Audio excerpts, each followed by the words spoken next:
Hey everyone, कैसे हो आप सब लोग। आई रियली होप आप सब लोग बहुत अच्छे होंगे। Pragati this side your SST teacher.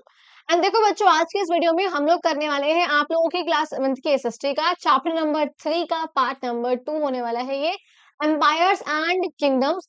6th to 10th century तक का पार्ट हम लोग उसका पार्ट नंबर 1 ऑलरेडी कंप्लीट कर चुके हैं। डिटेल एक्सप्लेनेशन आप लोगों को मिल जाएगी। आप डिस्क्रिप्शन बॉक्स में पूरा लिंक है प्लेलिस्ट का, वहां पे जाके आप लोग सारे ही चैप्टर जो इससे प्रीवियस रह चुके हैं आप उसको भी चेक कर सकते हो। उसके एक्स्ट्रा क्वेश्चंस, उसका वन शॉट, आपको सब कुछ मिल जाएगा। और आज के इस वीडियो में हम लोग करने वाले हैं आप लोगों का पार्ट नंबर 2 इसका, जिसमें हम लोग आज आगे का कश्मीर से आगे वाला पार्ट पढ़ेंगे। अच्छा, इवन आज हम लोग यहाँ पे थोड़ा सा ये किस तरीके से पाला डायनेस्टी थी, शुइंगजांग वाला एंड पल्लवा चालुक्य का स्ट्रगल हम लोग ये भी देख लेंगे। एंड हम लोगों ने ये ट्राइपार्टाइट स्ट्रगल तो हम लोगों ने लास्ट क्लास में ही पढ़ लिया था।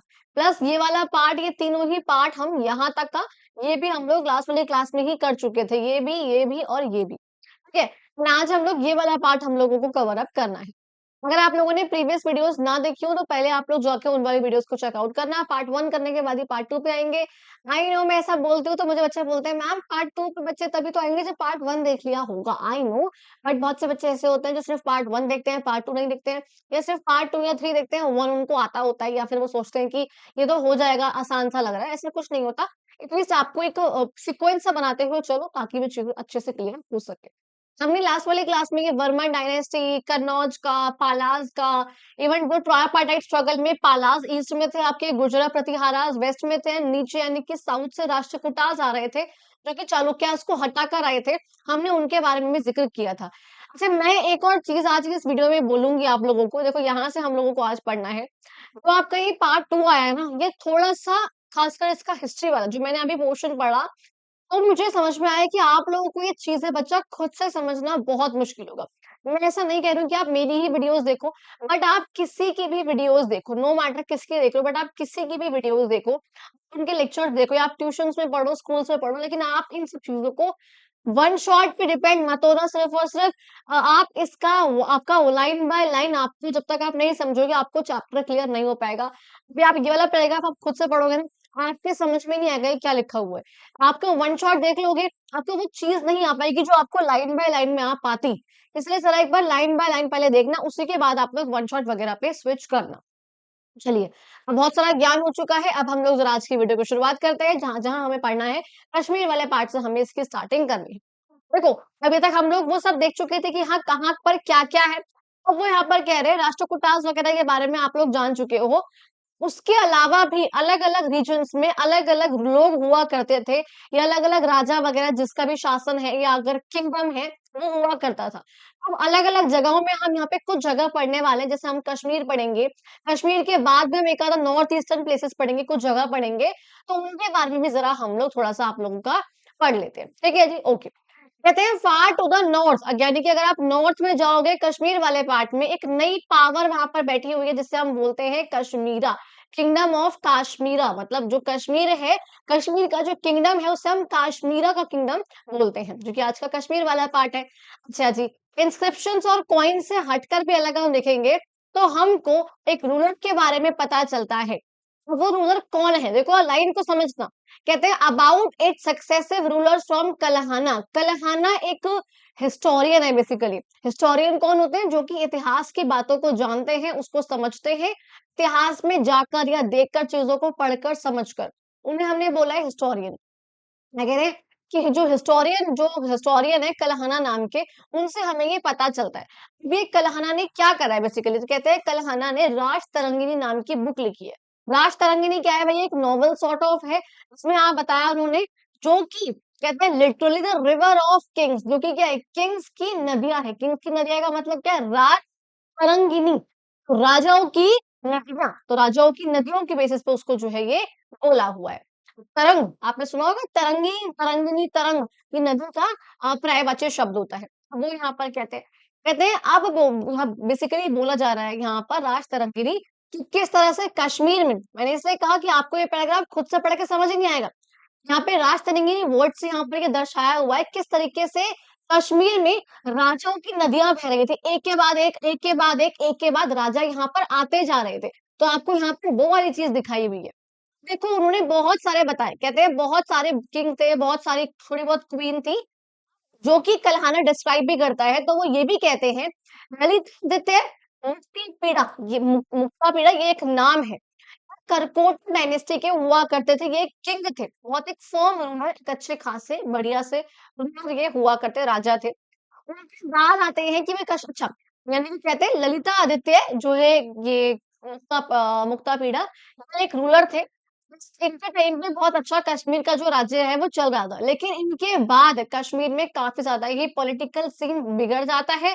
इंटरनली यानी कि अंदर बहुत कन्फ्लिक्ट हो जाते हैं, पावर में बार बार शिफ्ट देखने को हमें मिलता है। अच्छा, इवन क्या कहते हैं, जो कुछ छोटे-छोटे रूलर्स होते हैं, वो उनकी राजगद्दी उनके जाने के बाद फ़ोर्स से उसको हथियाने की कोशिश भी करते हैं, लेकिन वो ऐसा कर नहीं पाते हैं, बहुत लेट बहुत ज़्यादा था। अभी यहाँ पर लेट 10th सेंचुरी का मतलब क्या है, 950-60 के बाद का टाइम जो होता है, उसे हम बोलते हैं। तो इस टाइम पे क्वीन डिड्डा यहाँ पर आती हैं, जो कि अपने सारे ही जो स्ट्रैटेजिक अलायंसेस हैं, जो उनके गठबंधन हैं, गठ जो होते हैं, उन सबको जोड़कर वो यहाँ आते हैं, पावर को इकट्ठा कर वो राजगद्दी को संभालती हैं। यानी कि कश्मीर के 2 इम्पोर्टेंट रूलर बता रखे हैं। एक है आपके किंग है आपके हमारे जो उनका नाम था ललितादित्य मुक्तापीड़ा, और एक हमारे बता रखे हैं हमें जो उसके बाद उनकी कुछ टाइम बाद आती है जिनका नाम था क्वीन डिड्डा। अच्छा, कहते हैं कल्हाना के अकॉर्डिंग इन्होंने बहुत सारे जो राइवल्स थे, जो उनसे लड़ने के लिए खड़े हुए थे, उन सबको एलिमिनेट करा, हटाया। इवन कहते हैं कि ये अपने ग्रैंडसन यानी कि जो उनके पोते होते हैं, ये उनसे भी लड़ी थी इस राजगद्दी के लिए। अच्छा, कहते हैं इन्होंने सिर्फ इतना ही नहीं करा, मतलब इनके बारे में सिर्फ बुरी ही बातें क्यों याद रखनी कि हाँ, इन्होंने राजगद्दी के लिए बहुत लोगों का इवन अपने ग्रैंडसन्स जो उनके पोते हैं, उनसे लड़ लिए, बहुत सारे राइवल्स को हटा दिए, कई लोगों को मार दिया। बट हाँ, इन्होंने इवन कुछ अच्छे काम भी करे थे, जैसे इन्होंने कुछ टाउन्स को बनाया था, कुछ टेम्पल्स वगैरह बनवाए थे और इवन कुछ टेम्पल्स को रिस्टोर भी करवाया था, जो खराब, डिस्ट्रॉय वगैरह हो गए थे। अच्छा, कहते हैं कश्मीर के स्कॉलर और जो पोएट कल्हाना है, उन्होंने अपनी जो पोयम है, देखिए कंपोज़ द एपिक पोयम भी लिखी उन्होंने राजतरंगिणी संस्कृत में 12th सेंचुरी में, जिसमें उन्होंने बताया कि कश्मीर के जो रूलिंग डायनेस्टीज़ थी, वो किस तरीके से स्टार्टिंग से ही काफ़ी ज़्यादा बदलती रही। तो उन्होंने वो जो उसमें बताया हुआ है। Whether Kalhana also spelled out his approach to history in these words, मतलब उन्होंने इतिहास का जिक्र यहाँ पर कुछ इस तरीके से करा हुआ है। कल्हाना ने बोला है, My effort is to give a connected account where the narratives of past events have become fragmented in many respects. अच्छा, वो कहते हैं कि जो पहले के जो पास्ट में इवेंट हुए हैं कश्मीर वगैरह में, वो बहुत फ्रेगमेंटेड हैं, वो बहुत टूटे हुए हैं, वो बहुत बिखरे हुए हैं, वो सीक्वेंस में नहीं है। तो मैं चाहता हूँ कि मैं उसको उस नैरेटिव को एक सीक्वेंशियल ऑर्डर में लगाऊँ जो बहुत टूटे या बिखरे हुए हैं। कहते हैं I have examined 11 earlier works, वो कहते हैं कंपोज्ड बाय फॉर्मर स्कॉलर्स, यानी कि जो पहले ज्ञानी थे उन लोगों ने किंग के रिकॉर्ड है, किंग के जो क्रॉनिकल्स होते हैं, क्रॉनिकल्स का मतलब होता है किंग ने कब कौन सा काम करा है, किंग कब कौन सा बैटल लड़ने गया, कब किंग हारा, कब किंग जीता, कब कौन सा किंग आया, उसने क्या अच्छा काम करा, उसे हम बोलते हैं इवेंट्स का रिकॉर्ड, उसे हमने बोला है क्रॉनिकल्स। तो कहते हैं जो पहले के ज्ञानियों ने किंग का क्रॉनिकल बनाया है, मैंने वो 11 काम मैंने वो पढ़े हैं जो पहले ज्ञानियों ने बनाया। अब उन सबको देखकर इवन जो इंस्क्रिप्शन वगैरह जो बनाए गए हैं, जो टेम्पल वगैरह बनाए गए हैं, टेम्पल में जो छापा गया है, जो रॉयल ग्रांट है, इवन जो लॉडेटरी रिकॉर्ड्स है, इसका मतलब होता है कि जो किंग की प्रशंसा में लिखे गए हैं, मैंने वो सब पढ़ लिया है। यानी कि जो मेरे से पहले जो ज्ञानी थे, उन ज्ञानियों के द्वारा लिखे गए 11 ऐसे काम मैंने पढ़े हैं। मैंने टेम्पल्स का के ऊपर जो छपा रखा है, मैंने वो देखा है। जो राजा की प्रशंसा करते हुए बातें लिखी गई है, मैंने वो देखा है। मैंने ग्रांट देखे, मैंने सब पढ़ा कर मैं अपना मैं ये चाहता हूँ कि मैं सीक्वेंशियल ऑर्डर में उस चीज़ को लगा सकूँ जो कि पहले बहुत बिखरा हुआ था, ताकि लोगों की उससे हेल्प हो सके। ठीक है जी? अच्छा। कहते हैं थ्रू ऑल दिस डिपिक्शन, ये सब चीज़ दिखा के कल्हाना का जो पर्पस था वो सिर्फ़ और सिर्फ़ ये नहीं था कि इतिहास को एक ऐसे तरीके से लिख सकूँ जहाँ पे लोग उसे समझ सकें, नहीं। बल्कि उसका मकसद ये भी था उनका to highlight the rulers ethical values, कि जो रूलर में एथिकल वैल्यूज़ अपने समाज को लेकर, अपनी सोसाइटी को लेकर, अपने लोगों को लेकर जो मॉरल वैल्यूज़ होती हैं, क्या करना चाहिए और क्या नहीं करना चाहिए, क्या सही है और क्या गलत है, मैं इसको भी दिखा सकूँ। मैंने तभी बोला ना कि राजा की प्रशंसा, राजा के लैंड ग्रांट, इवन राजा के क्रॉनिकल्स को देखकर, जो क्रॉनिकल्स के बारे में बातें लिखी गई हैं, उन्होंने क्या किया, कब विक्ट्री करी, क्या काम करे एटसेट्रा सब कुछ लिखा गया, वो पढ़कर उनका ये दिखाने का मकसद सिर्फ ये नहीं था कि उनको इसको सीक्वेंस में लगाना है या इतिहास को लोग अच्छे से समझ सके वो दिखाना है, बल्कि ये भी था कि जो किंग ने क्या अच्छे काम करे हैं, अगर किंग में एथिकल वैल्यूज थी तो उनको दिखाना और अगर नहीं थी उसकी कमी थी तो उनको भी दिखाना, जैसा भी चीज हो। तो बेसिकली क्या, ताकि हम अपने इतिहास से कुछ मॉरल लेसन्स ले सके जो समय के किंग ने भी हमको दिए हैं। कहते हैं he wrote those who are intent on harassing their subjects perish with their families. उन्होंने कहा कि जो राजा इस मकसद से आ रहा है कि वो अपने जो सब्जेक्ट है, सब्जेक्ट का मतलब आप जो सब्जेक्ट पढ़ रहे हो वो सब्जेक्ट नहीं, यानी कि जो उनके अंदर प्रजा है उनकी, उसको अगर उनको नुकसान पहुंचाया, उनको हैरेस करा, उनको परेशान करा, तो अपनी फैमिलीज के साथ वो जो है चले जाए।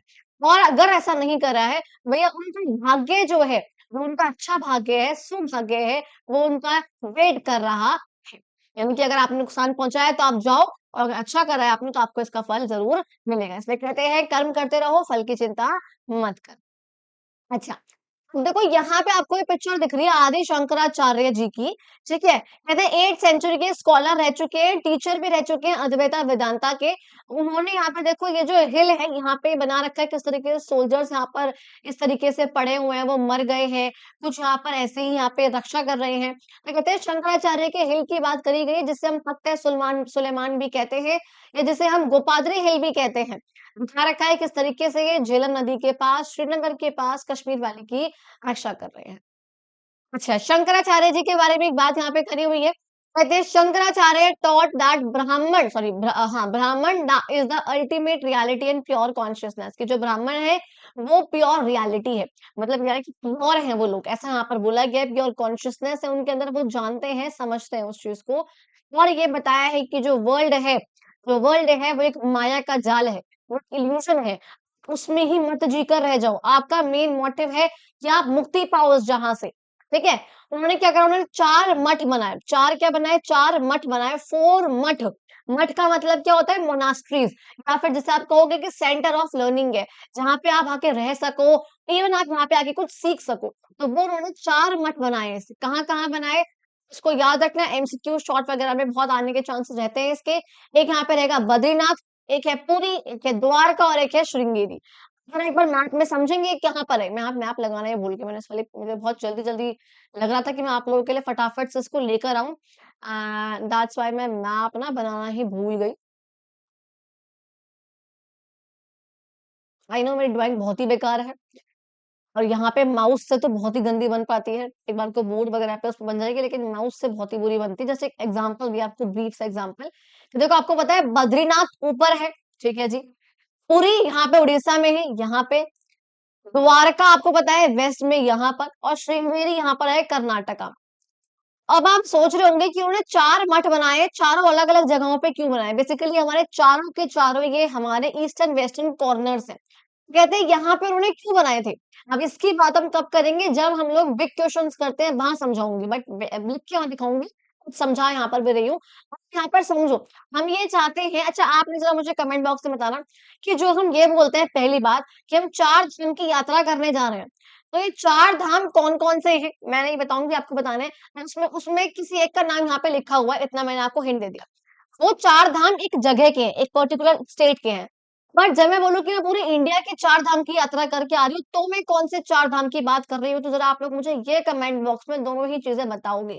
उसके कई नाम यहाँ पे लिखे हुए हैं, मैंने इसका भी एग्ज़ाम्पल आपको हिंट मैंने दे दिया। बेसिक सी भाषा में हमें अपने इंडिया के चारों ही कॉर्नर्स को कलेक्ट करना है, चारों ही कॉर्नर्स तक पहुँचना है। इसलिए यहाँ पे इन चारों ही कॉर्नर्स तक में, यहाँ पर जो है ये लोकेशंस में ये मठ बनाए गए थे शंकराचार्य जी के द्वारा। अच्छा जी। अब जरा कश्मीर से हल्का-सा हम आगे भी देख लेते हैं। कहते हैं डिस्पाइट कश्मीर माउंटेनियस ज्योग्राफी, भाई कश्मीर में क्या है, माउंटेन वगैरह है। पूरे इतिहास में हमने ये देखा कि पूरे इतिहास में और किंगडम वगैरह ये जो है काफी कनेक्टेड रहा था, पॉलिटिकल कल्चरल डेवलपमेंट जो भी हो रही थी। यानी कि कह रहे हैं कि माउंटेन यानी कि हिल एरियाज होने के बावजूद पूरे इंडिया में जो भी डेवलपमेंट हो रही थी इतिहास के पर्पज से या फिर कल्चर के पर्पज से, उन सबसे कश्मीर जो है वो काफी कनेक्टेड था। कश्मीर जो है इस टाइम पे मेजर सेंटर था संस्कृत को लर्न करने का, फिलॉसफी का, आर्ट्स का। एक यहाँ पे स्कूल ऑफ थॉट था यहाँ पे, जिसका नाम था कश्मीर शैविज़्म। कश्मीर शैविज़्म करके एक स्कूल ऑफ थॉट था यहाँ पर, जिसमें बहुत ज्ञानी लोग यहाँ से निकल कर आए थे, उत्पन्न हुए थे, जिसमें से एक का यहाँ पे नाम था, दे रखा है अभिनव गुप्ता। यानी कि बेसिकली कह रहे हैं स्कूल में से ज्ञानी ज्ञानी निकल कर आए जिनका नाम क्या है? अभिनव गुप्ता, गुप्ता नहीं sorry Gupta. Who's work on philosophy के काम हैं, उनके पोएट्री के हैं, आर्ट्स के, एस्थेटिक के हैं, बहुत सारे उनके काम हैं और बहुत पूरे इंडिया में उनका जो है काफ़ी प्रभाव था, इन्फ्लुएंस था। Kashmir also served as a crucial bridge for Buddhist scholarship यानी कि अगर आपको बुद्धिस्ट की स्कॉलरशिप चाहिए, आपने कश्मीर में as a centre of learning आपने यहाँ पे इन्फॉर्मेशन जो है, नॉलेज जो है आपने हासिल कर रखी है, यहाँ के भिक्षुकों से आप मिले हो, यहाँ के आपने टेक्स्ट को पढ़ा हुआ है, तो आपके लिए उसको हासिल करना जो है काफ़ी आसान हो जाता था। कश्मीर के जो आर्टिसंस हैं, स्कल्पचर्स हैं, जो बना रहे हैं उस चीज़ को अपने हाथों से जो मनुस्क्रिप्ट पे पेंट कर रहे हैं, वो सब पूरे ही नॉर्थ इंडिया में और आगे की तरफ तक भी बहुत डिमांड में थे। यानी कि बेसिकली यहाँ पर दिखाई जा रही है कि उनकी आर्ट, आर्किटेक्चर, उनकी नॉलेज कितना ज़्यादा बढ़िया हुआ करती थी, ये चीज़ यहाँ पर दिखाई जा रही है। कहते हैं इस तरीके से ये पूरे ही सब कॉन्टिनेंट से, पूरे ही देश से, पूरे ही भारत से अच्छे खासे तरीके से ये लोग कनेक्टेड ठीक है जी। अब ज़रा हम बात कर लेते हैं डेक्कन यानी कि साउथ की बात कर लेते हैं। साउथ एंड बियॉन्ड यहाँ पर क्या चल रहा था डेक्कन में? अभी तक हम लोगों ने देखा था कि आखिर नॉर्थ में क्या चल रहा था इस कश्मीर वाले पार्ट में। अब हम ज़रा देखेंगे इस डेक्कन वाले पार्ट में आखिर क्या चल रहा है, तो उसको ज़रा हम लोग देखते हैं। पता है हमने डेक्कन प्लेट्यू के बारे में पहले ही पढ़ा हुआ है। डेक्कन प्लेट्यू जो आपका प्लेट्यू वाला पार्ट है। हिल का मतलब होता है जो ऐसे चोंच बनी हुई है जिसके ऊपर एंड जो फ्लैट हो रखा है उसे हम मतलब ऊपर गया है ऐसे फ्लैट हो रखा है वो चोंच नहीं है उसकी, वो ऊपर एलिवेट होकर वो फ्लैट है। उसे हम क्या बोलते हैं प्लेट्यू। हमारे इंडिया में जो प्लेट्यू होते हैं मतलब बेसिकली जो प्लेट्यू जो भी होते हैं, प्लेट्यूज़ में आपको मिनरल्स बहुत ज़्यादा ही पाए जाता है। ये मैंने आपको स्टार्टिंग में ही पहले बता दिया है। अच्छा, कहते हैं कि डेक्कन प्लेट्यू और जो ये सदर्न मोस्ट टिप है इसके बारे में हमने पढ़ा हुआ ऑलरेडी। कहते हैं together with the southern most tip of the subcontinent it was equally alive during this time and we have served the Rashtrakutas. अच्छा राष्ट्रकूटास वगैरह के बारे में क्वीन प्रभावती गुप्ता वकटका याद है? तो ये भी हम लोगों ने पार्ट 1 में ही ऑलरेडी पढ़ा हुआ है। एंड राष्ट्रकूटास के बारे में अभी आपको ऊपर पढ़ाया था मैंने किस तरीके से पहले चालुक्यास यहाँ पर है थे और चालुक्यास को हटाया था बाद में इन लोगों ने एंड देन बाद में जो है इसी जगह पे यहाँ पे जो है राष्ट्रकूटास आ गए थे। अभी आप इनके बारे में एक बहुत ही इंटरेस्टिंग बात जानोगे तो अभी जनवाऊँगी मैं बताऊँगी अभी मुझे। ओके अच्छा ये चीज़ मैंने आप लोगों को पहले ही बहुत बार बताई है कि जब भी कोई भी डायनेस्टी किसी भी वंशज का किसी भी वंश का एंड हो रहा होता है, तो अगर एम्पायर कोई खत्म होता है तो किसी भी एम्पायर के टूटने पर बहुत सारे छोटे-छोटे से किंगडम्स जो है वो इमर्ज होकर आते हैं। ये चीज़ मैंने आप लोगों को पहले ही बता रखी है। देखो यहाँ पर वेरी इंपॉर्टेंट पार्ट जिसे हम यहाँ पर पढ़ेंगे which is called the Chalukya. ज़रा हम लोग चालुक्यस के बारे में एक बार पढ़ लेते हैं। कहते हैं मिड 6th सेंचुरी सी में पुलकेशिन वन ने फाउंड किया था आप हमारा चालुक्य की डायनेस्टी। जरा एक बार बिकॉज़ मैं इस वाले वीडियो में आप लोगों की पिक्चर्स लगाना भूल गई हूँ, तो मैं आप लोगों को जो प्रीवियस वीडियो से मैंने पिक्चर लगाई थी आपके पार्ट 1 में वो मैं आपको दिखा देती हूँ। ये आपको दिख रहे हैं यहाँ पे चालुक्यास हुआ करते थे। लेकिन यहाँ पे मिड 8th सेंचुरी में यहाँ पे चालुक्यास को हटाकर ये लोग आ गए थे। Basically Chalukyas 6th century 5th to 6th century से ये 8th सेंचुरी तक ये लोग यहाँ पर रहे थे। 8 सेंचुरीज़ में चालुक्यास को हटा दिया और यहाँ पे आ गए राष्ट्रकूटास। इवन आप देखोगे राष्ट्रकूटास भी जब हट जाएँगे, तो दोबारा से यहाँ पे चालुक्यास बढ़ जाएँगे। एक यहाँ पे हो जाएँगे ईस्टर्न चालुक्य एंड एक यहाँ पे हो जाएँगे वेस्टर्न वाले यानी कि नॉर्मल चालुक्यास। नॉर्मल वाले इतने नहीं चलेंगे बिकॉज़ यहाँ पे सतवाहनास वगैरह बाद में और आ जाएँगे। लेकिन ईस्टर्न चालुक्य है, ये जो है बाद में बहुत चलेंगे। अभी यहाँ पे आप लोकेशन ज़रा इसकी याद रखना बस कि कौन-सी लोकेशन पे एग्ज़ैक्टली ये चालुक्यास हैं, ये मैंने इसलिए आप लोगों को अभी मैप में यहाँ पर दिखा दिया है। अब ज़रा एक बार आ जाते हैं हम अपने चालुक्यास वाले पार्ट कहते हैं मैंने अभी बोला 6th सेंचुरी में ही हुआ करते थे। तो 6th सेंचुरी में पुलकेशिन वन ने याद रखना इन्होंने फाउंड किया था हमारे चालुक्यास का एम्पायर। चैप्टर में हम लोग को पहले ही इनके पोते के बारे में पढ़ चुके हैं। पोते कौन थे इनके? पुलकेशिन टू। मैंने आपको कल कल जो वीडियो थे मैंने उसमें आप लोगों को पढ़ाया था लास्ट वाली वीडियो में पुलकेशिन टू के बारे में कि किस तरीके से जब हर्षा जिनका एम्पायर नॉर्थ में था हर्षा का हर्षवर्धन का जब वो साउथ में आ रहे थे तो पुलकेशिन टू ने उनको रोक लिया था चालुक्य डायनेस्टी का और वो उनसे हार कर वापस चले गए थे हर्षवर्धन। तो वो यहाँ पर जो है बता रखा है कि जब हर्षा यहाँ पर आ रहे थे अपने एम्पायर को एक्सपैंड करने के लिए तो इन्होंने इनको रोक लिया था, इनको हटा दिया था। अच्छा, कहते हैं इन चालुक्य की जो कैपिटल थी वो हुआ करती थी वाटपी जो कि आज का बादामी वाला पार्ट है कर्नाटका का। वो यहाँ पर दिखा रखा है और यहाँ पर बहुत बड़े-बड़े मैग्निफिसेंट यानी कि बहुत बड़े-बड़े हिंदू के टेम्पल्स हैं, जैन के केव टेम्पल्स यानी कि गुफा में उनके भी मंदिर हैं। थोड़ा-सा अगर दूर जाओगे यानी कि आगे जाओगे तो आप देखोगे पहले जो चालुक्य की कैपिटल हुआ करती थी, वो थी आर्यपुरा। ये जो कि आज का आपका अयावोल वाला पार्ट है, अहोल वाला पार्ट है, जहाँ पे बहुत सारे हिंदू, बुद्धिस्ट और जैन टेम्पल्स भी यहाँ पर दिए हुए हैं। ठीक है। कहते हैं 7th सेंचुरी में जैन टेम्पल टॉप मेगुती हिल, यानी कि जो जैन का टेम्पल है उसमें बिल्कुल ऊपर, बिल्कुल टॉप पे ना मेगुती हिल बनी हुई थी।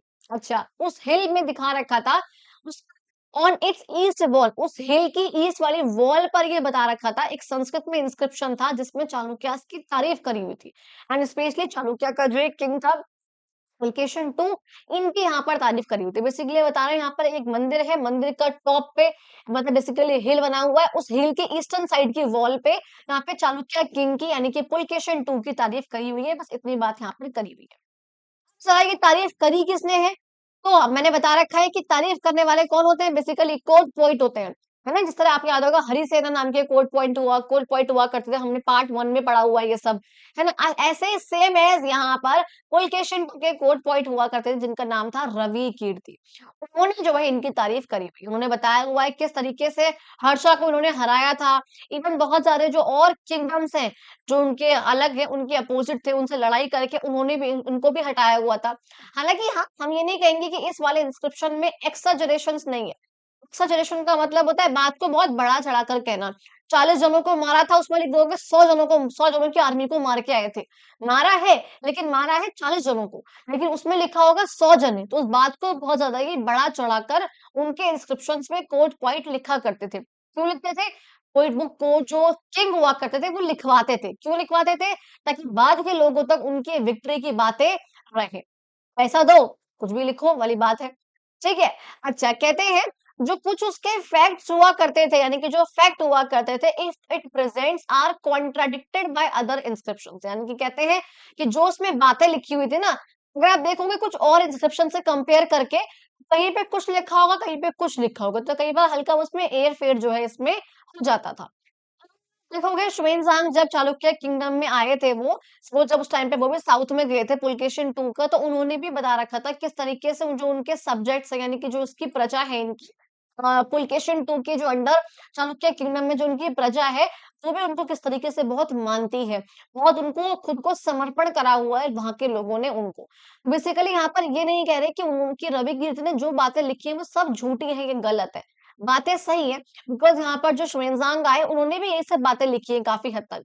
बस हाँ, इन्होंने थोड़ा-सा उसको एक्साजरेट करके लिखा हुआ है उसके उन इंस्क्रिप्शंस में। अच्छा यहाँ पे देखो आपको एक मेगुती टेम्पल दिख रहा है ये अहोल का, जिसको बाद में थोड़ा बहुत रिस्टोर कर दिया गया था। यहाँ पे जो आपको रेड से एरो दिख रहा है, इसमें यहाँ पे आपको ये जो दिख रही है ना प्लेट, ये बेसिकली यहाँ पर क्या है, एक इंस्क्रिप्शन लिखा हुआ है जिसमें चाणक्यास की तारीफ को यहाँ पर बहुत ज़्यादा ही करा गया है। क्या करा है यहाँ पर? तारीफ यहाँ पर करी गई। आपको दिख रहा है यहाँ पर ये मेगुती हिल है, तो ये मेगुती हिल के टॉप पर यहाँ पे दिखा रखा है आपको, इधर की तरफ यहाँ पे जो है तारीफ करी हुई है। ये इसको बाद में रिस्टोर करा हुआ है, बट ऐसा नहीं कि पहले भी ऐसा था ये। ये पहले बहुत बड़ा हुआ करता था, जिसकी इस तरह से वो बनी हुई थी एंड तब जो है ये बाद में कुछ टाइम बाद इसको रिस्टोर करा गया था। यानी कि दोबारा से इसको थोड़ा बहुत ठीक करा गया बेसिक सी भाषा में। अच्छा, अब ज़रा हम आगे पढ़ते हैं। कहते हैं still there is no doubt that in early 7th century the most of India was dominated by 2 great imperial powers. कहते हैं इस बात को हम 1 second, just a second. Okay, I am here. कहते हैं इस बात को हम झुठला नहीं सकते, ना ही इस बात में कोई भी संदेह करने वाली बात है कि अर्ली 7th सेंचुरी यानी कि 610 के बाद 640-50 तक का टाइम जो है एडी वाला, इस एडी यानी कि नॉर्मल टाइम, उसकी बात कर रहे हैं। कहते हैं इस टाइम पे इंडिया में नॉर्थ में खासकर ये 2 मेन पावर थी, 2 इंपीरियल पावर्स थी। यानी कि एक थी नॉर्थ में, एक थी साउथ में। विंध्यास, विंध्यास कहाँ पे आते हैं हमारे यहाँ पे, ये आपका इसे मिड बिल्कुल सेंट्रल इंडिया में आपके विंध्या की रेंज है। विंध्या एंड सतपुरा, सतपुरा इसके नीचे है एंड विंध्या इसके ऊपर है। माउंटेन की रेंजेस है बेसिकली चेन ऑफ माउंटेन्स, पहले एक माउंटेन फिर 2 माउंटेन फिर 3 माउंटेन ऐसे करके। इस ये से हम कहते हैं विंध्यास, तो Vindhyas is a mountain range. तो कहते हैं कि विंध्यास के नॉर्थ में यानी कि ऊपर कौन थे भैया, यहाँ पर हर्षवर्धन एम्पायर था एंड इसके साउथ में यहाँ पे जो है किसका यहाँ पर हमारे चालुक्यास का, पुलकेशिन II का खासकर यहाँ पे इनका एम्पायर हुआ करता था। तो कहते हैं 2 एम्पायर जो उस टाइम पे खासकर हुआ करते थे। हालाँकि हमको पता है कि जो वो था हर्षा थे, हर्षवर्धन यानी कि वो पुलकेशिन II से हार गए थे जब वो साउथ में आ रहे थे। इवन यहाँ पर कहते हैं कि पुलकेशिन II खुद यहाँ पर उन्होंने भी हार का स्वाद चखा था, पल्लवास थे कांची के ऊन से। यानी कि पल्लवास ने पुलकेशिन को हराया, पुलकेशिन ने पुलकेशिन II और पुलकेशिन II ने हमारे हर्षा को हराया था। कहते हैं मिड 8th सेंचुरी में राष्ट्रकूटास को दोबारा से चालुक्यास ने रिप्लेस कर दिया। यानी कि चालुक्यास आए थे उसके कुछ टाइम बाद ही मिड में क्या हुआ था, राष्ट्रकूटास को चालुक्यास यहाँ पर फिर से आ गए थे। डेक्कन में आ गए थे, जैसे हमने पहले भी देखा हुआ है हमने सॉरी सॉरी मैं वही कह रही हूँ क्या लिखा है ये कि मिड 8th सेंचुरी में तो कौन आए थे, राष्ट्रकूटास आए थे। तो राष्ट्रकूटास ने चालुक्यास को रिप्लेस कर दिया था एंड फिर मैंने आपको ऊपर ही बताया था कि 10th सेंचुरी में दोबारा से चालुक्यास आ गए थे। वो भी देखो आगे ही लिखा होगा कहीं न कहीं। Later revival of dynasty in the west. अब क्या होता है कि दोबारा से चालुक्यास का वेस्ट में उनका रिवाइवल होता है, वो फिर से निकल कर आते हैं फ्रॉम 10th सेंचुरी ऑनवर्ड्स। कब से आ रहे हैं बच्चा? वो आ रहे हैं कब से? 10th सेंचुरी ऑनवर्ड्स से दोबारा से ये निकल कर आते हैं। कौन? हमारे चालुक्यास। अच्छा कहते हैं इस टाइम पर अब इन्हें कहते हैं हम वेस्टर्न चालुक्यास ऑफ कल्याणी, यानी कि यहाँ पर जो है अब ये वेस्टर्न चालुक्यास निकल कर आते हैं। उनकी नई कैपिटल आती है जिसका नाम होता है नदन कर्नाटका की मॉडर्न जो आज का टाइम है हमारा बसव कल्याण। क्या नाम है? बसव कल्याण ये आज का नाम है, बट उस टाइम पे क्या नाम था? उनका नाम था कल्याणी। हालांकि इनको हम नेक्स्ट चैप्टर में और डिटेल में पढ़ने वाले हैं। बट इस टाइम पर एक और चीज देखो कि जब चालुक्य एम्पायर जो है बादामी वाला था, यानी कि जो हमने ऊपर पढ़ा हुआ है मेन जो था, जब उसने डिक्लाइन करना शुरू करा तो उसकी ईस्टर्न ब्रांच थी, यानी कि ईस्ट में मैंने पहले बोला था यहाँ पे ईस्ट में जो है हमारे कौन आ गए थे, अपनी पावर को एजर्ट करके अपने आप को इंडिपेंडेंट दिखा के अपनी पावर को एक्सपैंड करा। कहाँ पे? ईस्टर्न डेक्कन वाले पार्ट में अपनी पावर को एक्सपैंड कर दिया and they are known as eastern Chalukyas. और यहाँ पर कौन आ गए? फिर हमारे पास आ गए eastern Chalukyas and ruled from Vengi in present day Andhra Pradesh. उन्होंने कैपिटल बनाई अपनी वेंगी एंड यहाँ पे आंध्र प्रदेश वाले पार्ट से उन लोगों ने राज करना शुरू कर दिया। बाद में हालांकि उनका राष्ट्रकूटास के साथ क्लैश भी हुआ था जिसमें उनकी हार भी हुई पर उनकी जीत भी हुई। बाद में कुछ अलायंसेस वगैरह भी फॉर्म हुए थे। इवन मैंने कहा था कि ईस्टर्न चालुक्यास ने सवरल यानी कि बहुत सारे हिंदू के टेम्पल्स को, हिंदू के और जैन के सेक्शंस को, यानी कि लोगों को, सेक्ट को, ग्रुप को, इवन बुद्धिस्ट के सेंटर्स को, सबको जो है उन्होंने प्रमोट किया था। तेलुगु कन्नड़ लिटरेचर यहाँ पे बहुत फ्लरिश कर रहा था। Telugu is a language of Andhra Pradesh and Kannada is a language of Karnataka. तो इनकी लैंग्वेज को बहुत प्रमोट भी किया था। तो मैं आपको मेन बात यहाँ पे क्या याद रखनी है कि भैया 7th सेंचुरी में जो है 2 मेन पावर थी, हर्षा थे ऊपर और नीचे चालुक्यास थे। लेकिन बाद में पुलकेशिन II को हरा दिया था पल्लवास ने, वो बाद में अभी आएंगे, पढ़ेंगे उनको आगे हम।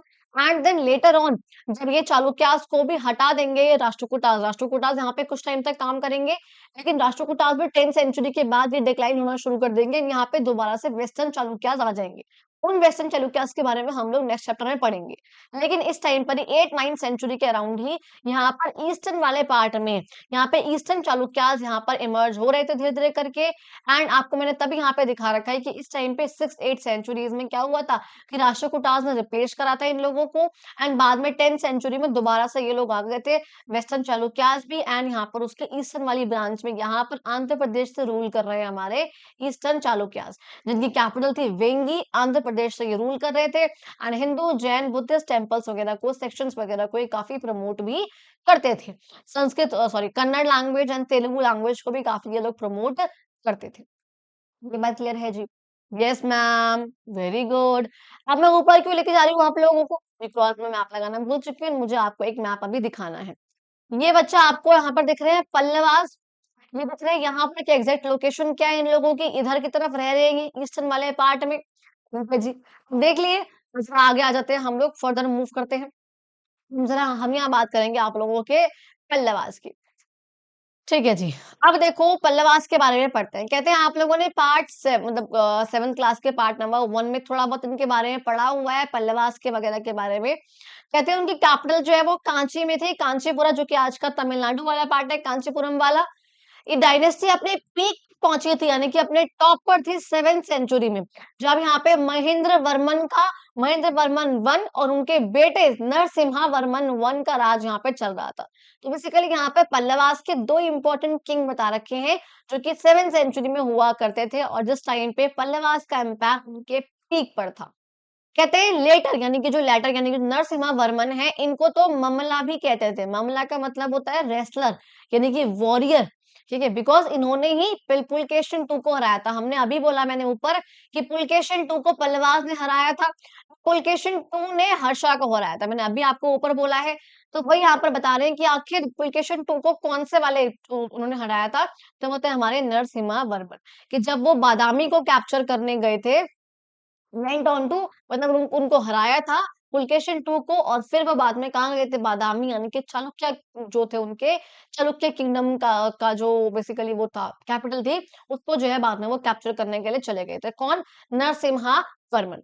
तो बेसिकली नरसिम्हा वर्मन थे वो हमारे इसके पल्लवास के किंग, जिन्होंने पुलकेशिन टू को हराया था, जो कि चालुक्यास के थे।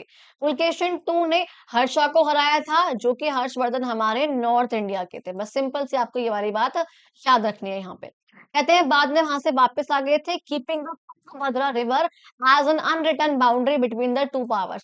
तुंगभद्रा रिवर जो कि हमारे कर्नाटक वाले पार्ट में है, तो कहते हैं कि उसको उन्होंने बाउंड्री बनाया कि इसके ऊपर का एम्पायर तुम्हारा, इसके नीचे का एम्पायर मेरा, ये बाउंड्री मैं बनाकर आ गया हूँ। बाद में इवन कहते हैं कि उन्होंने नेवल एक्सपेडिशन भी भेजे थे श्रीलंका में, कि to help us Sinhalese prince recover his lost throne, कि जब एक सिन्हलीज का जो एक राजकुमार थे, तब उन्होंने अपनी राजगद्दी खो दी थी, उनकी हेल्प करने के लिए भी उन्होंने श्रीलंका में भी लोग भेजे थे। कहते हैं कांचीपुरम एक इम्पोर्टेंट कल्चर का ट्रेड सेंटर ही नहीं है, बल्कि इकोनॉमिक हब भी है, जहाँ पे ट्रेड होता है गुड्स का, जैसे कि स्पाइसेस का, टेक्सटाइल का, सिल्क भी है उसके अंदर, आइवरी जो कि एलिमेंट है, लग्जरी गुड्स वगैरह का भी यहाँ पर ट्रेड होता था। कहते हैं पल्लवास के जो ट्रेड रिलेशंस थे वो सिर्फ और सिर्फ श्रीलंका के साथ नहीं थे, बल्कि साउथ ईस्ट एशिया के साथ भी थे। अभी मैंने दिखाया था पल्लवास कहाँ पे है, पल्लवास यहाँ पे है। पल्लवास क्या भैया कोस्टल एरिया पर है, जाहिर सी बात है इनके जो ट्रेड रिलेशंस होंगे वो श्रीलंका के साथ भी होंगे, वो ऊपर की तरफ साउथ एशिया के साथ यहाँ पे साउथ ईस्ट एशिया यानी कि इंडोनेशिया, मलेशिया, उन सबके साथ भी यहाँ पर इनके ट्रेड हुआ करते थे। अच्छा, खासकर कहते हैं पोर्ट्स के थ्रू। किसके थ्रू भैया? ज़ाहिर सी बात है तट से रिलेशनशिप बना रहे हैं तो सी पोर्ट से बनाएँगे, हार्बर वगैरह करके वहाँ पे।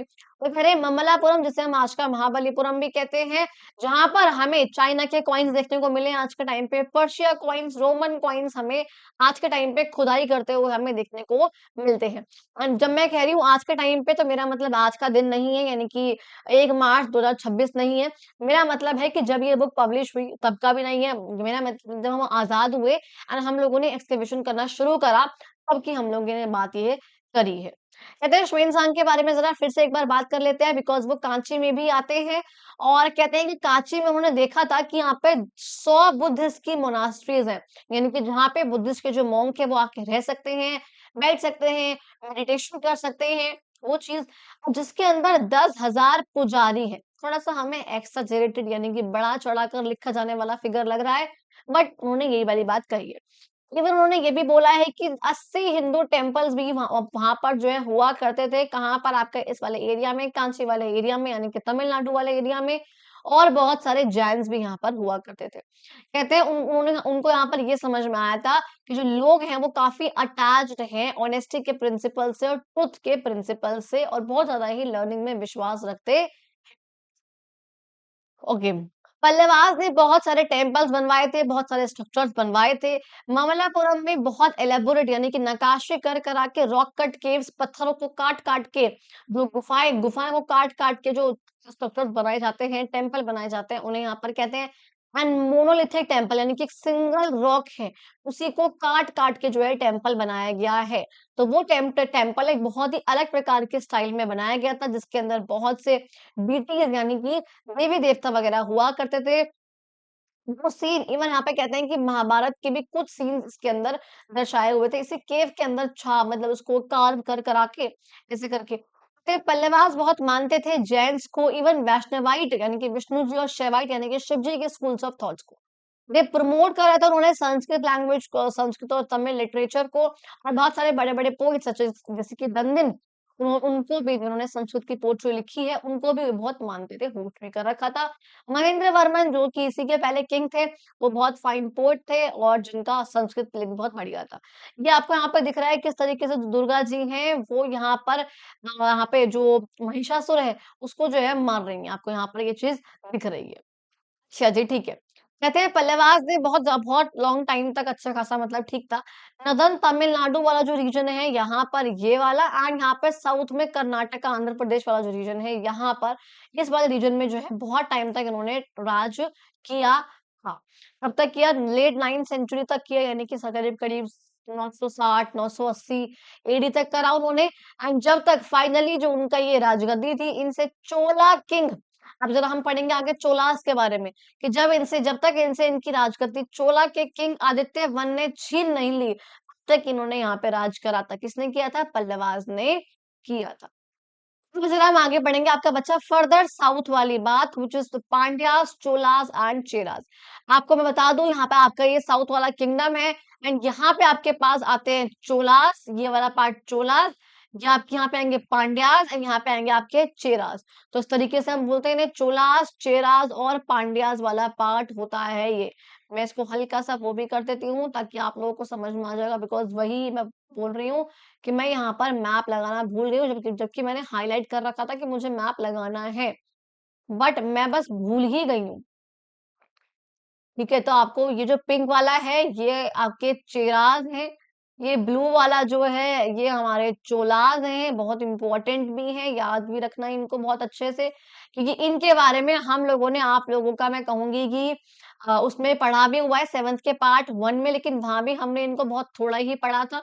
हालांकि यहाँ भी इन्होंने लिखा हुआ है कि हाँ अब हम इनके बारे में पढ़ेंगे, बट इस चैप्टर में इसका जिक्र इनका भी कम ही करा हुआ है, बस कुछ ही लाइन्स यहाँ पर हैं। और जरा बहुत थोड़ा-सा एक्स्ट्रा चोलास के बारे में ही है, चेरास और पांड्यास के बारे में तो एज़ सच फिर भी कुछ नहीं है। ठीक है जी? चलिए, अब जरा हम लोग पढ़ना शुरू करते हैं। तो ये आपको मैंने बताया कौन है, ये हमारे चोलास हैं। ये मैंने बताया बच्चा आप लोगों को, ये हमारे चेरास हैं, एंड ये मैंने आप लोगों को बताया कौन है हमारे पास, पांड्यास। ठीक है जी? ओके जी। कहते हैं आज से 1000 साल पहले, कम से कम अभी क्या चल रहा है 2000, तो यानी कि 1000 साल पहले की बात कर रही हूँ, 1000 बीसी एडी के आसपास की बात हम कर रहे हैं। कहते हैं इस टाइम पे पांड्यास, चोलास, चेरा के किंगडम यहाँ पे अशोका के एडिक्ट में भी मेंशन करे हुए थे, यानी कि उनके भी उसमें वो बता रखे थे। ये वाली बात, हाँ, एडिक्ट क्या होता है? बेसिकली जो हम छपवा कर, गढ़वा कर किसी पिलर वगैरह पे लिखवा देते थे, उसे हमने बोला है एडिक्ट। ठीक है?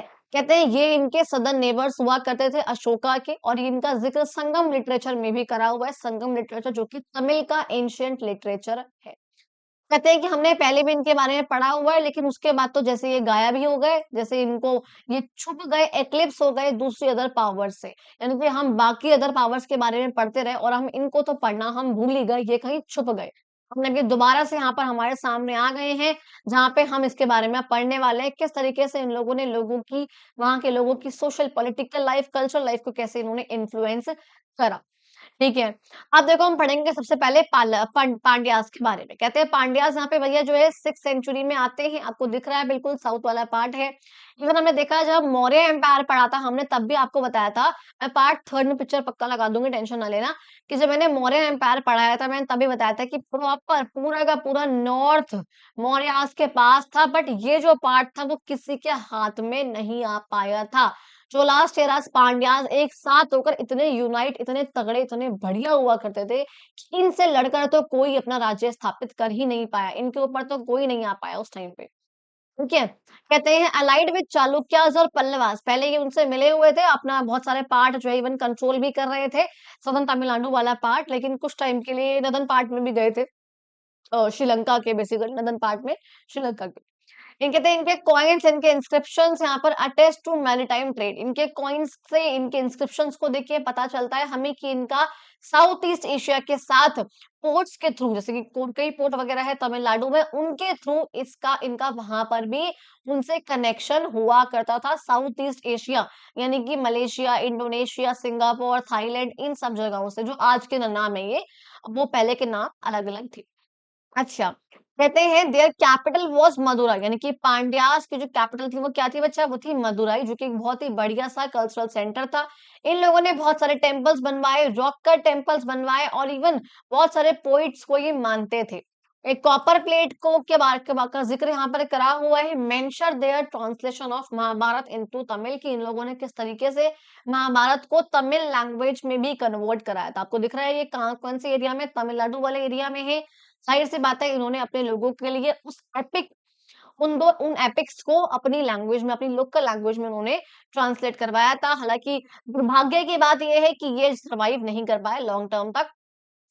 मैं इनकी बात नहीं कर रही, मैं बात कर रही हूँ इस इन केस इन इनके इस ट्रांसलेशन की, कि उन्होंने करवाया था बट वो सर्वाइव नहीं कर पाया, वो फट गया, वो खो गया, वो कुछ भी हो गया। ठीक है? कहते हैं 10th सेंचुरी में यहाँ पे चोलास ने ज़रा इनको हटा-सा दिया था, बट दोबारा से यहाँ पर ये वापस से आ जाएँगे। तो कैसे आएँगे, क्या होगा, इसको हम बाद में पढ़ेंगे, अभी आपको बुक में इतना ही बताया हुआ है। कहते हैं मीनवाइल इस टाइम पे क्या हो रहा था भैया, केरला के कोस्ट पे, इस साइड यहाँ पे इधर वाले कोस्ट पे कहाँ गए? यहाँ पे केरला कोस्ट पे कौन आ रहे हैं भैया? चेरास यहाँ पर आ चुके हैं, जिन्हें हम चेरा पेरुमल्स भी कहते हैं। इन्होंने अपने नेबरहुड की मिलिट्री पावर होते हुए भी अपने आप को इंडिपेंडेंट घोषित कर दिया था, भैया हम तो यहीं बसेंगे।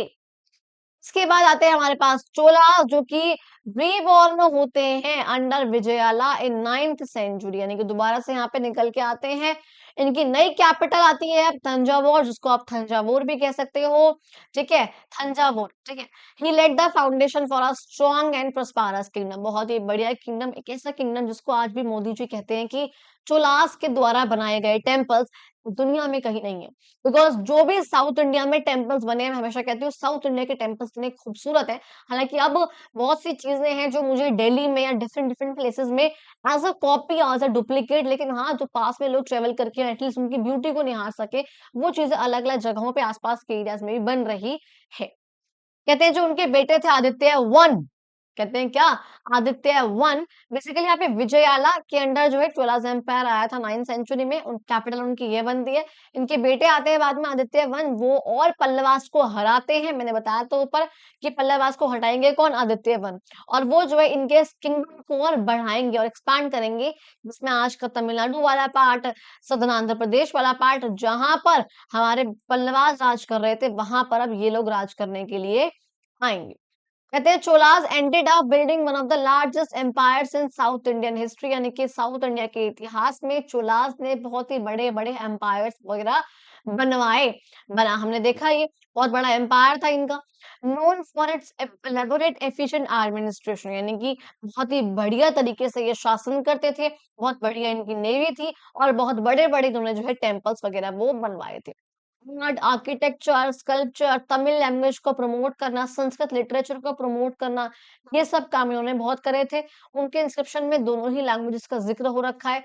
कावेरी डेल्टा है, यहाँ पे डेल्टा आता है, ये डेल्टा क्योंकि चोलास की तरफ ही आ रहा है ना ये। चोलास का जो ये वाला किंग आपको दिख रहा है ये तट, जी, बिकॉज़ यहाँ से कावेरी नदी निकल कर आती है और वो जब आके यहाँ पे गिरती है बे ऑफ बंगाल में, गिरने से पहले वहाँ पे डेल्टा बनाती है। और डेल्टा का मतलब क्या होता है, जब भी कोई नदी किसी भी ओशन में गिरती है, तो गिरने से पहले वो अपना सारा सैंड, सिल्ट, क्ले जो भी लेकर आती है बहते हुए, वो सब जो है एक जगह पे डिपॉज़िट कर देती है। जहाँ वो डिपॉज़िट करती है, वहाँ मिट्टी जमा हो जाती है। उस मिट्टी को हम क्या बोलते हैं? डेल्टा। और वो डेल्टा बहुत ही फर्टाइल होता है क्योंकि वो नदी के द्वारा लाए गए सैंड, सिल्ट, क्ले से बना हुआ है और वो बहुत फर्टाइल होगा, जिसे हम बोलते हैं अलूवियल सॉइल, आप लोगों ने पढ़ी हुई है। अलूवियल सॉइल का बना वो सॉइल को हम अलूवियल सॉइल बोलते हैं, जहाँ पे खेती-बाड़ी करना बहुत बढ़िया होता है। यानी कि चोलास एम्पायर के पास खेती-बाड़ी का भी बहुत बढ़िया वो हुआ करता था। कहते हैं चोला की डोमिनेंस जो थी साउथ इंडिया में वो 13th सेंचुरी तक रहती है। हालाँकि इसके बारे में हम लोग नेक्स्ट वाले चैप्टर में और बढ़िया तरीके से पढ़ेंगे। एक बार ज़रा मैं देख लूँ कि टाइम कितना हुआ है, बिकॉज़ मेरी स्टॉपवॉच खराब हो रखी है, तो I won't get to know 43 minutes हुई हैं, बहुत बढ़िया। 10 से 12 मिनट हमारे पास आराम से है, अभी कि हम आगे वाला पार्ट भी इसका कवर अप कर लें। ठीक है जी। ज़रा बात करते हैं अदर डेवलपमेंट्स के बारे में, कुछ और क्या-क्या डेवलपमेंट्स होती हैं, कैसे-कैसे क्या हो रहा है। अब हम देखो हमने शासन के बारे में पढ़ लिया। कौन-कौन सा शासन आया, कब आया, कौन-सा किंगडम आया, कौन-सा एम्पायर आया, साउथ में कौन-सा आया, नॉर्थ में कौन-से आए, हमने सब पढ़ लिया। अब जो जिनके बारे में अभी इस चैप्टर में डिटेल में नहीं था, उसके बारे में हम नेक्स्ट चैप्टर में बहुत डिटेल से पढ़ने वाले हैं। तो अगर आप लोगों को आगे की भी वीडियोस ऐसे ही देखनी है तो चैनल को सब्सक्राइब कर देना। वीडियो अच्छी लग रही हो यहाँ तक तो वीडियो को लाइक जरूर कर दें और अपने फ्रेंड्स को भी उसको शेयर करना, कमेंट करके मुझे बताना जरूर कि आप लोगों को वीडियो कैसी लग रही है। ठीक है जी।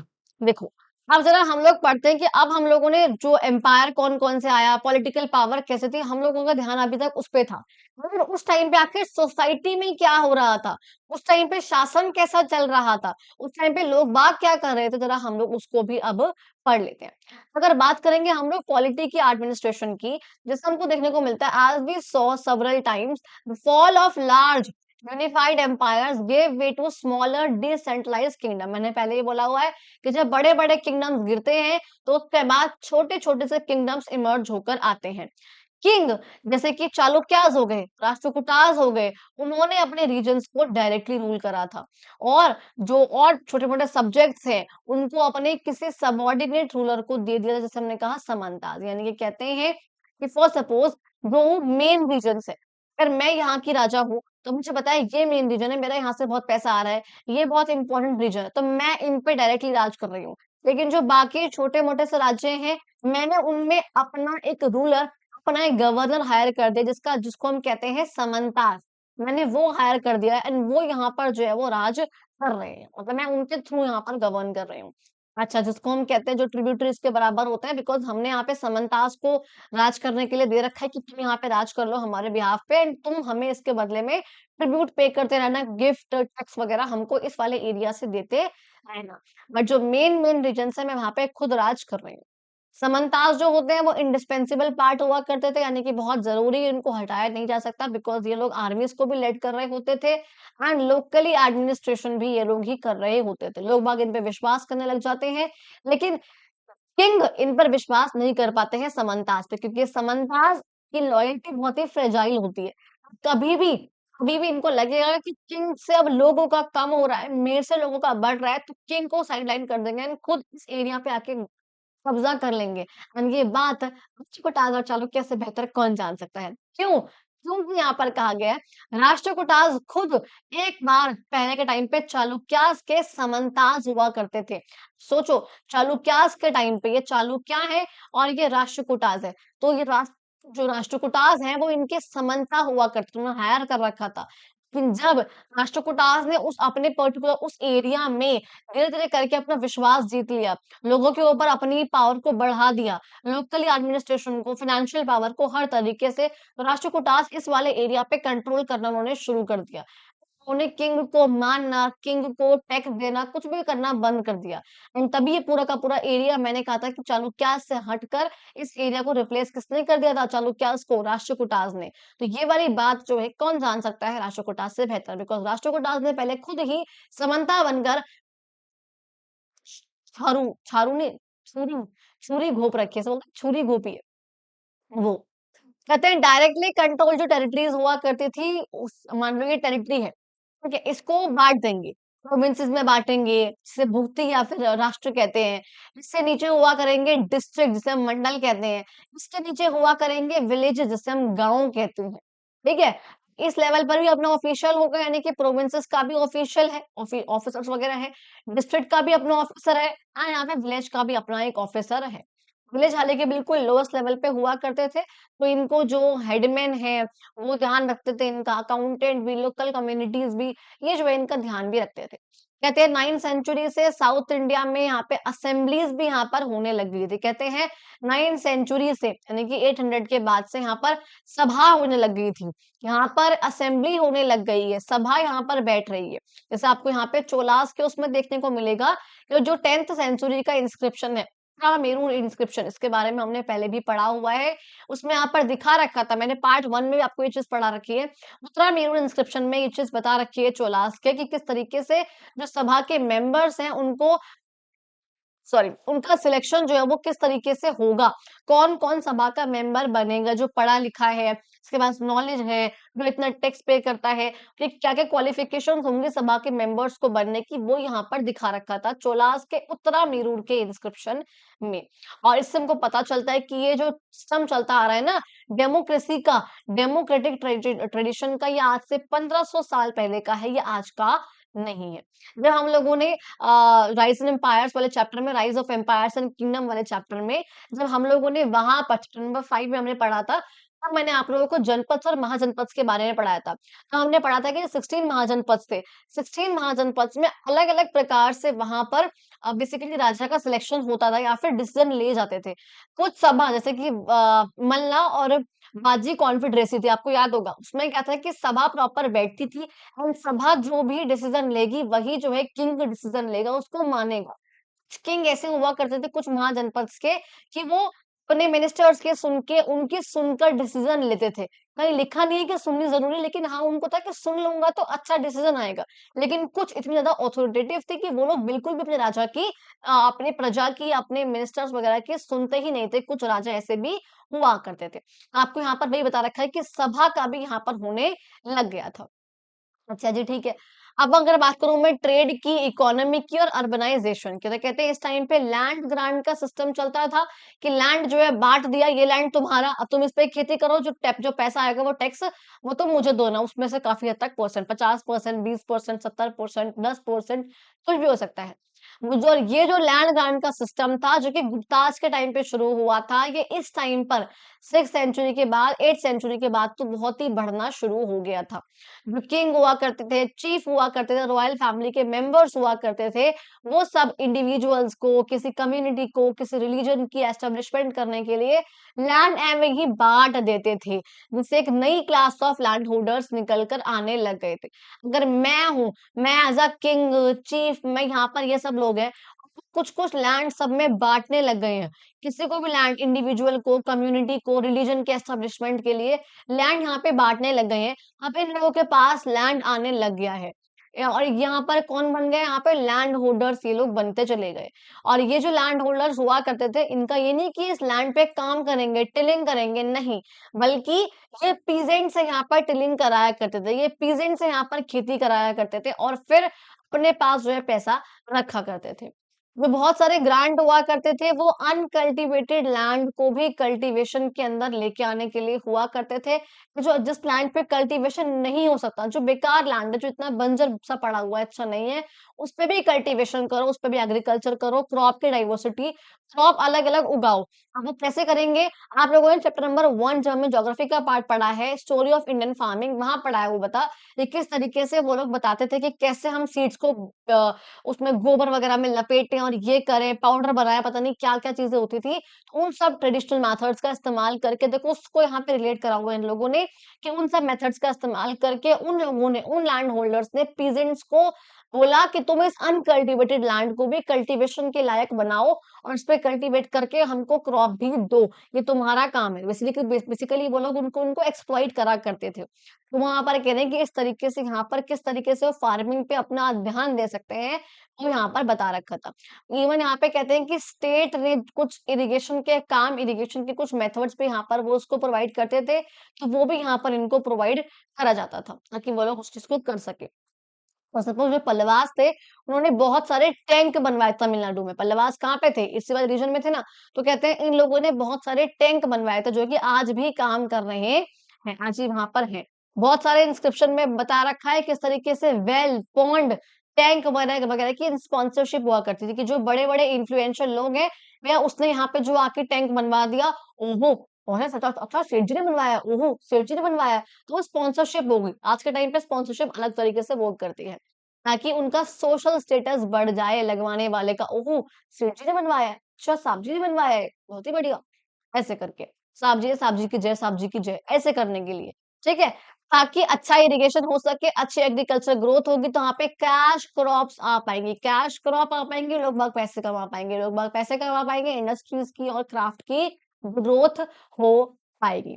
कि जो भी एग्रीकल्चर बेस्ड क्राफ्ट बनते हैं, जो भी लोग एग्रीकल्चर से जो चीज़ें बनाते हैं, कॉटन से बना रहे हैं, कुछ किसी और चीज़ से बना रहे हैं, तो जो भी क्राफ्ट ऐसे बन रहे हैं, या जो इंडस्ट्रीज़ है कि कॉटन जो ग्रो हो रही है, उस कॉटन का कपड़ा बन रहा है, तो इन सब की ग्रोथ हो सके।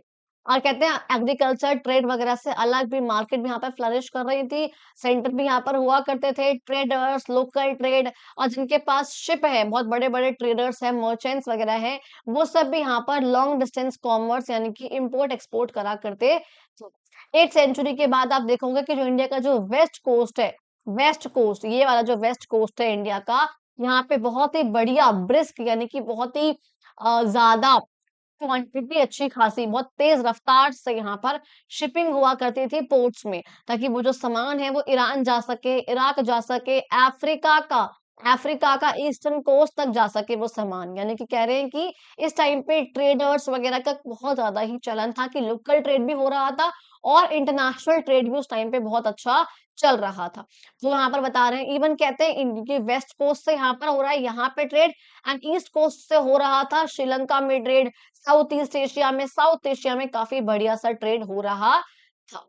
कहते हैं यही जो सेम एक्टिविटी है वो चेरास के टाइम पर भी यहाँ पर हो रही थी, जिसका बारे में हमको पता चलता है कॉपर प्लेट की इंस्क्रिप्शन के बारे में, जो हमें ये दर्शाता है कि किस तरीके से वेस्ट एशिया से क्रिश्चियन के ट्रेडर्स, मुस्लिम ट्रेडर्स, जूइस यानी कि जो ज्यूस होते हैं, वो भी यहाँ पर इंडिया में आया करते थे। तो इंडिया किस तरीके से इंटरनेशनल ट्रेड का हब हुआ करता था, जो कि पूरे ही जानो-जहान में ट्रेंड उसका चल रहा है कि उसका सामान मंगाना, अपना सामान देना, ये जो है उनका चल रहा हुआ करता था। तो बेसिकली यहाँ पे आपको इस पैराग्राफ में यही बताया गया है कि किस तरीके से इंडिया को इतना बढ़िया तरीके से साउथ एशिया, है ना? आपका उधर उधर नॉ ऊपर नॉर्थ एशिया, ये श्रीलंका, वेस्ट एशिया की तरफ, ईरान, इराक, अफ्रीका, हर जगह जो इंडिया का ट्रेड फैला हुआ था, सी रूट्स के थ्रू भी एंड लैंड रूट के थ्रू तो ऊपर-ऊपर जो है वो ट्रेड है वो अच्छा खासा चल ही रहा है। तो local trade, national trade, international trade सब हर प्रकार का ट्रेड चल रहा है, तो इंडिया सोसाइटी इस टाइम पे बहुत ही बढ़िया थी।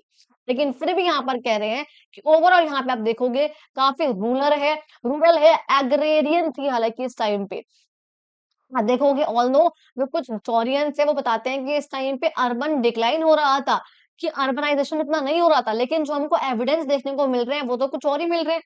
खुद सोचो अगर आप ये कह रहे हो एक तरफ कि उस टाइम पे हर जगह से ट्रेड हो रहा है, पूरा India international trade, local trade, national trade सब कुछ कर रहा है, तो ये रूरल इकोनॉमी कैसे हुई? ये तो फिर बहुत ही बढ़िया बन रहा है ना।